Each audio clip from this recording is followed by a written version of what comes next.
Thanks for filling us in on your year in Aix-en-Provence. Yeah. And you spent a school year there. What were you doing there?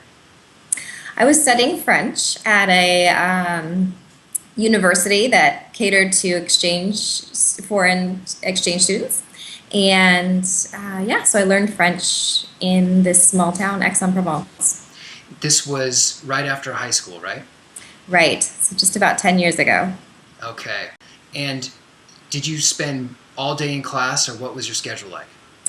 Right, I spent my mornings in class, and then most of the afternoons were pretty free. Occasionally, I would have a course, an elective in the afternoon, but for the most part, I had a lot of free time, about 20 hours a week in class. And how did you choose this particular city? Well, I was going with a friend who had family that had lived there, and so she really knew that it was a really nice spot to be at, and I'm grateful that she did because it really is a beautiful spot in southern France. The climate's lovely, very close to the Mediterranean, and the people are really friendly, so it's a great place to learn a language and to kind of get to know France and the French people. And how big of a city? You described it as a college town before. Is that the way to sum it up? Yeah, it's a university town, and similar to a small university town here, maybe in the United States, it certainly has a diversity of people, so families as well as older retired couples and such. About 150,000, but the downtown is really quaint and really easy to walk around in, making it a really nice place to live. You can get around definitely by foot. So the outskirts are probably a little larger, but the town itself feels very nice and small.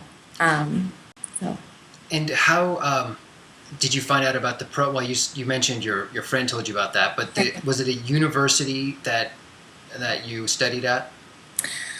yeah, it was Aix-Marseille. It was a university called Aix-Marseille, and they would provide courses for those wanting to learn the language. Aix-en-Provence is actually known for a lot of its language learning programs, and so there are several. Different colleges here in the United States have affiliates over there that they send students to. So there were quite a few different language learning institutes there to choose from. Was it pretty expensive? Typical college prices, or how much roughly? Yeah, it's funny. When I was there, they actually still had the franc. It was right before they changed to the euro. But it roughly, 1,500, maybe 2,000 for tuition for a whole year. So far more, far less expensive than a tuition would be here in the United States. Right, right. So what were some great spots that you made a point of visiting, and what would you recommend other people see in the town? Right.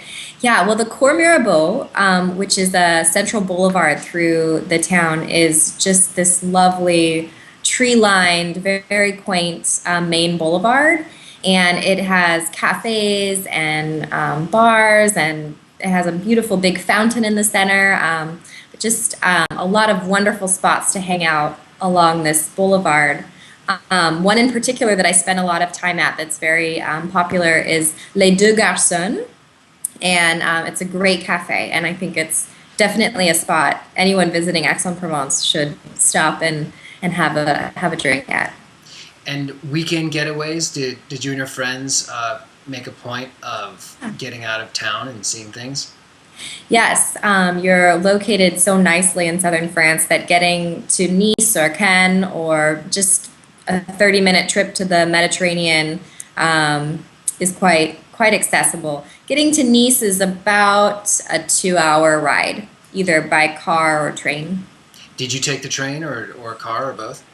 We did take the train. Actually, we took the train to Italy as well, and we took the train to some other spots in France. We actually took the train up to Paris. Of course, like all towns in France, you've got your local train station right there, so it's really accessible.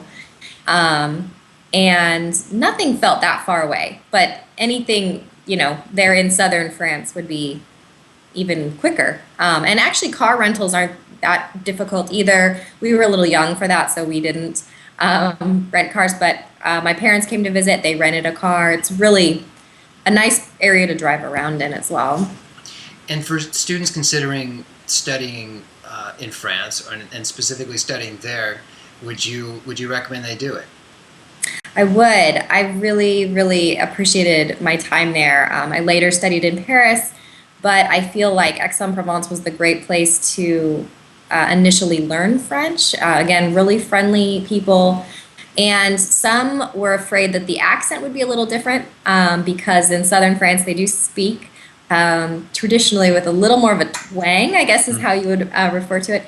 But none of the institutions that teach French in Aix-en-Provence actually teach you anything but the standard, correct French. So I feel that I was very equipped to know and speak the language, and yeah, it was a great year. It really was. And last question: where did you stay? What were your accommodations like? Yeah, so we kind of had a unique situation again because my friend had some connections there through her family, and so we actually stayed in kind of a French dormitory, which was great. It worked out really well for us. There are a lot of French university students studying there as well, so we had access to that. We knew a lot of other American students who were staying either with families that were hosting them, or sometimes they could find their own apartments. It's not quite as expensive of a town as some of the bigger cities, so they could find apartments and just lease them on their own. But we did have a French sort of dormitory style arrangement, which was great for us. You're glad you did it. It didn't get too wild? No, it didn't. I was staying with the friends that I knew, so I suppose if you didn't know what you were getting into, it could get a little wild. But the students we were around were very studious, very serious. So. Good. Just like you guys, I'm sure. Yes. Well, some of the time we were. Well, this is very helpful. Thanks so much, Ellyn. Yeah, no problem. Appreciate it.